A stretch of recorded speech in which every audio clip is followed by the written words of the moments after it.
Good evening, everyone. And we're so glad that so many people have joined us today on working on the resume and the essential resume, translating your classroom knowledge to work experience. And we're so happy that you're here with us today. We've gotten a lot of questions, and we hope to get to all of these questions and some, whether it be in our breakout rooms or in our large group discussion at the end. But if there are any questions, please feel free to insert them in the chat. We want this to be interactive because this workshop time is not just information to be shared, but it's actually information to interact with and apply. And so I'll start off today with a presentation, and there will be breakout rooms for you all to connect as a SPH community, and then we'll regroup to workshop these star story impactful resume bullet points together and close out with some audience Q&A and PSAs. And so on that, I just, as I mentioned, it's kind of an interactive event. So I'd be curious to by a show of hands or like in the chat or raise your voice, like how much time do you think it takes for an employer to read through a resume? Just, if there's, drop it in the chat what you think. What do you think? Somebody says a minute. Anybody else? I see a lot of 1 minute and above. Oh, one person wrote less than a minute. I've only got 1 and 10 that think it's less than a minute. What if I told you it's under 20 seconds? Basically in a blink of an eye, right? It's crazy. But like if you've got 100 or more resumes that you need to get through in an hour, how much time do you think that they can actually spend on it? Yeah, that less than a minute and that glance, right? Room survey question number 2. What is the ideal length for an entry level resume? Is it 1 page, 2 page, 3 page, as long as you want? Okay, so I'm getting a lot of 1 pagers for this one. Absolutely. I would say that the 1 page resume is the go-to standard for like entry level. I would say if you've got anywhere between like 7 to 10 years or more, like the 1.5 to 2 might be okay in those situations. And I will also share that a resumes typically go with 1 page. A CV, which is more used in like academic settings, those can be numerous pages. But I will say also that the approach that we take in writing a concise 1 page resume, it also applies to writing CVs for PhD applications and the like. And so we'll kind of go into that further as we go along. And I see a question about like sending a CV to a non-academic position. I would just go with what the employer is asking for, because it could be, it might not be an academic institution, but it might be like a think tank or a research firm or that sort of a thing where they may ask for CVs because they do have that, like that's the language that they use. I will also say, like if you're from Europe, internationally, most people use CV, but here in the US, we use like resume, that 1 page resume, and then CV more for academic institutions. So sometimes it all depends on who you're talking to. Thank you for asking that question, Michelle. And again, feel free to, everybody feel free to drop stuff in the chat as we're going along. Kind of like, what have you heard about like the best way to start like a resume bullet point? Are you writing our resume bullet points like sentences? Like, is it a descriptive adjective? Is it an action verb? Like, what have you all heard? Any takers on that one? Yep. Thank you. So if you do, I see a lot of action verbs. Absolutely. And I will also share not just an action verb, but let's go for a power verb, right? Like the difference between coordinating stuff versus initiating, or initiating some project, initiating some outreach, right? Or kind of like, did you draft something, or did you write or make a proposal? So those are kind of like differences. And if you search for action verbs, you'll get a whole listing of them. Just do resume action verbs, tons of them, right? But circle some of those that you might look at as more like leadership, showcasing leadership skills and initiative, and kind of like go for what I call power verbs. So next question, room survey question. What's the primary purpose for a resume? Is it to land a job? What do people think?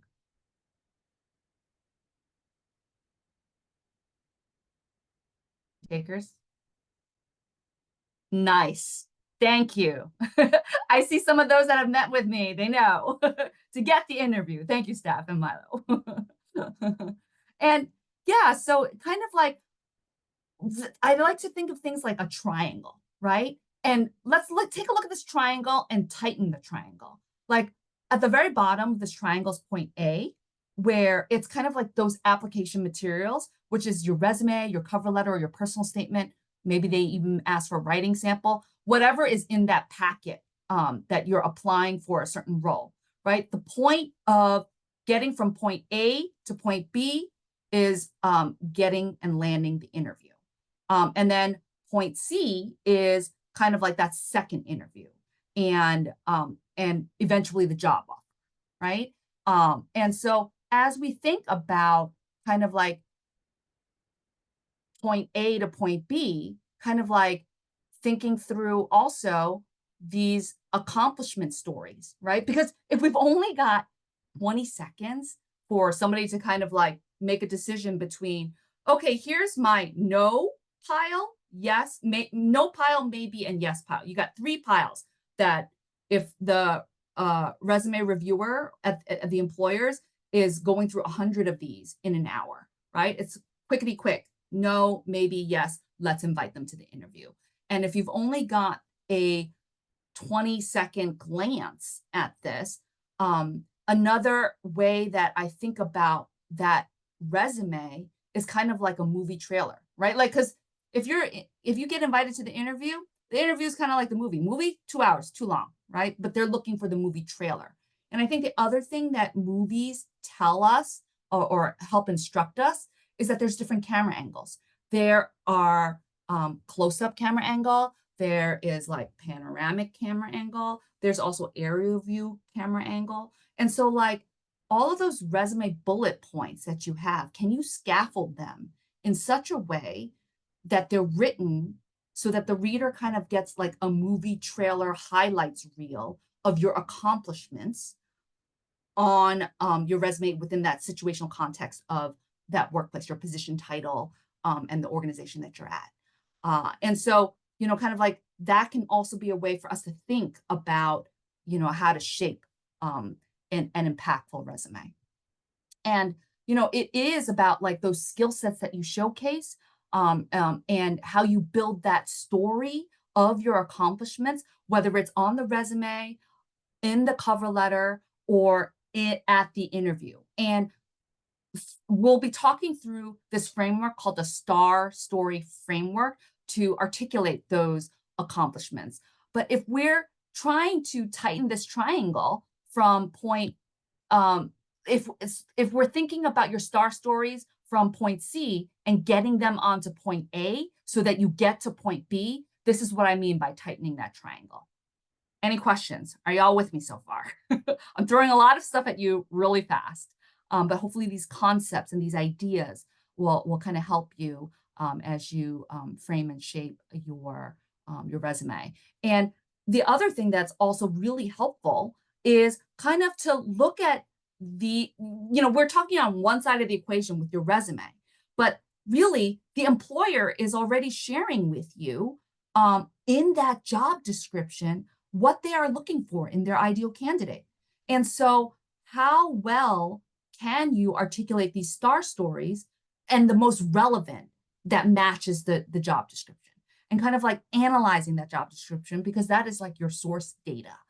And so it's always like, so if you come into meetings with me, it's always helpful to have a job description that we could kind of discuss and talk through together while we look at your resume. So just some like a couple of things with resume. It's got to look good and sound good, right? So on the look good part, on the formatting, some of the best practices is kind of like margins, that it's no smaller than 1/2 inch border all the way around, that the font size, it's not any smaller than 10.5. 10 is already a little too small. Like if you've got old eyes like me, and if people have to squint to read through your resume, they're not, if an employer has to work too hard to read through your resume, they're not going to go for it, right? So kind of like, and also font size, having maybe different fonts for different parts of your resume, right? Like your name should be the largest, anywhere between like 12 to 15. And then kind of like maybe the headings can be 12, or the bullet points can be like 10.5 or 11, depending, right? So you can play around with it. That's also a way, that's kind of like part of the formatting hacks too, right? Because if we've only got one page, how do we frame this space allocation of like a 1 page, what I'm going to call like New York City real estate, your resume real estate, right? Like in allocating space to the more important public health aspects of your experiences, right? Because if you're a career transitioner, then just how to shorten and condense the past and writing your resume forward for where you want to be and where you want to land, right? And grabbing what's relevant in your highlights reel of accomplishments, showcasing those talents, skills, and abilities to that place. And so using descriptive category headings, like it doesn't just have to be like work experience. It could be, if you've come from the clinical side, whether as like a medical doctor, we've got a lot of medical doctors here at CUNY SPH that are also doing MPH, right? So it might be like clinical experience. That could be more on the bottom, like that's a pass. And then like things that you're doing in like your field work, public health experience. Maybe if you were in administration before, that could be administrative experience. So these section headings also give ways to kind of group your skill sets to help your resume reader get through your core abilities more quickly. So descriptive category headings for each of these sections. And like, of course, today we're really going to hit on the academic projects category heading because that is something that showcases your public health experience, even if you didn't have any work experience, right? But it showcases your knowledge, what you know. And, your other work experience will show what you can do. So the combination of those two. Bullet point lengths, if it's 3 lines, it's too long. So how do you condense the language so that it is, again, moving through the highlights reel of, the star story. And then, for the more important, like if you have 4 or 5 experiences, how many bullet points do you have per experience? The more important ones should have more bullets. If it's just something just to show that there you have no gaps on your resume time-wise, then maybe it's just 1 bullet point. But it's something that you did, but it's not necessarily relevant towards public health, but you just want to show that you're working. Like a lot of our CUNY students who work and go to school, like I do encourage them, if they've got room on their resume, that they include that they were working either in retail or in restaurant or that sort of thing. And that could also be a talking point in an interview as well. It's like, yeah, I've been working here for the last like 3 years. I worked my way through undergrad and now working full-time while going to full-time school and looking for the internship. So those are ways to kind of like think about all of these different things, right? Like how do we put them into their right place on this 1-page piece of resume real estate and allocating it accordingly. And some formatting hacks, like and knowing how to use Microsoft Word well really pays off. Kind of like there needs to be a white space on your resume, but if you pull that line and decrease it. If it's like 10-point font, maybe you decrease it to 5. You'll still have a little bit of white space, but not a whole line. So now you've just gained a line, in between. So just FYI, people love that one. And kind of like those circles or those dashes that make up your bullet points, move it over to as far over as you can, to the margin, right? So that you have more room. So use up that space on your resume, fill it well, but frame it well as well, so that it looks good. And kind of the different areas of like resume sections, certainly, having that header with your contact information, please include your LinkedIn URL on there. You don't need to have a full address, like just having your city, state is fine these days. Some will include a professional summary, 2 to 3 lines at the top, which is also nice. Definitely having your education, showcasing CUNY SPH on there. It's got to be on there. Some students come in, new students that come in for a review, and they don't have CUNY SPH on there. If you're a new student, please put CUNY SPH on there ASAP. And also an area for academic projects, which will be our focus today. As well as what I mentioned before about descriptive category headings for professional experience. They could also include like campus leadership or community service, and like a catch-all like skill certification and memberships, that's optional. And so, as we've been talking about kind of like this idea of star stories from like interviewing and how to move these things that we want to say on our interview onto our resume, we will walk through STAR, which stands for situation, like that task and the talent that you applied, and what actions did you take to achieve this accomplishment, and what was the result, and kind of like looking through each of these parts and elements into how a resume reader goes through your quickly kind of like getting to that result, right? Like, and I would say on the result aspect, anytime you can quantify, let's talk about results from a quantitative and qualitative aspect. Quantity meaning kind of like, can you add any numbers to your resume bullet point? Kind of like maybe it's the amount of data that you were trying to clean. Maybe how many surveys you were analyzing. If you were helping out with fundraising, how much money did you raise? Did you raise $100 or $1,000?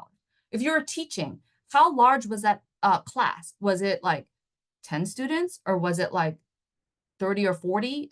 Maybe like if you run an event or give a presentation, how many people were in the audience? And so those are ways to quantify those results because that kind of showcases the scope of your abilities.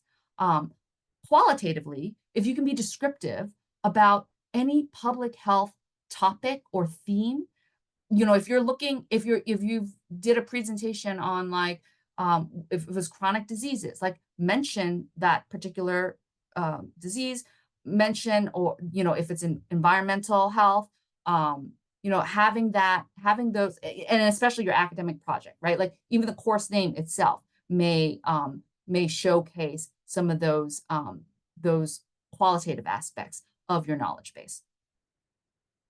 I see a question about in the chat about LinkedIn.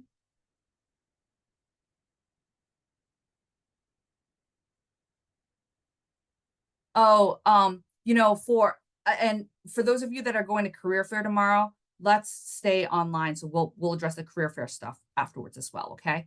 But for now, let's hang on with the resume stuff. So star story, situation. And I think like even having your position title and the department that you were in can also help build that situational context so people understand. It's like, oh, if it's in a certain department at a certain company, and not just intern, but that if you can be descriptive, like maybe it was a data analyst intern, or maybe you were a research intern or a marketing intern. Give yourself that descriptive title if it's, and not just to have intern, because that's like you want to make the most of the space, right? And yes, Michelle, a QR code like that, that's something that's good advice. So another way to think about STAR, situation, task, talent, action, and result, is kind of like if you're looking at achievements, there's another way to think about STAR is what, how, and why. What was the accomplishment in your situational context? How did you achieve that with your knowledge, skills, and abilities, and your talents and your personality? And why does it matter? What's that impact? What's the result? What does it tell me about what what do you know and what you're able to do? And so, as we go into breakout rooms, and if Taylor, if you don't mind dropping that activity sheet back in the link, we're going to practice STAR stories, where you can think of an academic project that you're doing. That could be your situation, or it could be your fieldwork experience, and kind of map out STAR story. And I'll also encourage you all in your breakout rooms to share your name, your degree type, your degree program. If you're working, where it's at and what's your position, or if you're a student, that's fine to share that. Or if you're looking, you can share that too, as a way for you all to connect. But this is kind of like this group work that help each other out, talk things out together. You might find out that you took, for those alumni in the room, like maybe you did do that advocacy like communications project, right? So talk through that. And then when y'all return, we'll workshop a few of these. I'll take a few volunteers and we'll do some on the spot. Any questions as you head out to your breakout rooms? Like, I'll take any questions, resume or career fair. And also want to, as we kind of like, move into like our Q&A and just like our bonus time, I do want to, like, my closing note is sort of like, as we think about your STAR stories, the things that you're going to share in an interview, and we're trying to get these onto your application materials, right? So that you get the invitations to the interview, right? So as we're tightening this triangle, and as you like reflect on those accomplishments and those achievements and match them up with your job description, the third thing that is important that will elevate and just grow your impact in your job search is the networking aspect. And that's why these breakout rooms, when you're all connecting with one another and talking things out with each other, are so important. Attending public health events, professional events, like the APHA, if you haven't, if you're new, you just started this semester, your American Public Health Association student membership that the SPH Dean's office pays for, you will be getting that at the end of the year. For those of you that have already been here, please activate that. There's so many resources to that. And just having informational coffee chats and conversations with people that are in your classes or with alumni, that is going to strengthen your knowledge of the landscape that's out there and keywords that you can utilize in your resume. And just when you hear somebody else share their story, then there are things that you can incorporate from that into your own story. And so that's where I want to just, end on that note, that networking and building professional relationships with colleagues, with classmates, is really going to elevate the impact that you have in your job search and just your professional development. And so, like, as mentioned, I'm going to stay here for questions. You're all invited, current students and recent alum. If you're an alum, those that have graduated within the year still have access to the one-on-one career coaching. You book that on Handshake. And we really value your feedback too on today's presentation. We want to hear from you and like help us help you. Like, what are you interested in hearing more about? What was helpful to you today? Like, what are some takeaways? So those would be really appreciate you spending the time to give us your feedback. And we have a couple of events that are coming up. They're all on our events page. So they cover like a variety of topics, soft skills and hard skills. All right. And like, I think we'll be here. We are doing stuff on resumes, and talking about relationships, connecting with faculty and more about the interviewing process, as well as like your self-introduction. And thank you, Jordan. I'm so glad that you are all putting in your LinkedIn and connecting with one another. I love that. Please use the chat for that. And Taylor, do you want to share with everybody that's here what special event that there's still spaces for? Sure. So we have a resume review day on Thursday, so 2 days from now, and that's supposed to say 12 to 2, but we are offering 25-minute time slots to be paired with a professional from Regeneron, which is a biotech company, and you will meet one-on-one with one of their volunteers who can go over your resume with you. It's a great networking opportunity, great practice to be one-on-one with a professional, and the time slots are on a first come, first served basis. So I put the link to the sign up sheet in the chat. And if you are able to come and you sign up for a time slot, please make sure to upload your resume to your Handshake profile as well. And yeah, I hope to see you all there. What an amazing opportunity to have your resume reviewed by a working professional. And like, so please take advantage of this event. And like, I think Taylor already dropped the link in the chat for those that want to sign up. There's just a few slots left. So yeah, it's also a chance to network too, and get that feedback. And I love how a few of you are dropping in your LinkedIn URLs to connect. That's awesome. Michelle had a question about if fieldwork ended up being published, would it be better to include in the citation and the bullet points about the classwork or in the publication section? So I think like rule of thumb for having a section, like if you have more than one publications, then yeah, make it a publication section. Then you can kind of have those two on there. Like, I think it's that question is sort of like it depends on that space prioritization, right? Because it might be cool if it was within the bullet point of that situation as well, in your field work as well, right? Because then you can kind of see that versus different sections. So I think it's sort of like one of those decisions where you kind of have to look at it holistically, if that makes sense. Yeah. And those of you that are going to, oh, Lauren, I see Lauren, you have your hand up. Please, what would you like to share? So I have two comments. So one is, for resume, like how simple is too simple for bullets, or like how much is too much? Because I see different things on different people's CVs. And then also I want to say that for, I know that a lot of the students here are new, and you mentioned APHA, the American Public Health Association, and they have the governing council with APHA. And essentially the governing council, it's like the Congress of APHA, and you get to vote on different things. And it's basically like APHA, the governing council helps to like push for legislation through Congress for different public health policies. And so the governing council has a student section. So if you're really interested in getting involved in health policy, then I would suggest trying to get involved in the governing council with APHA. That's a great tip, Lauren. If you're able to find the link for that, and if you could drop that in the chat, that would be great.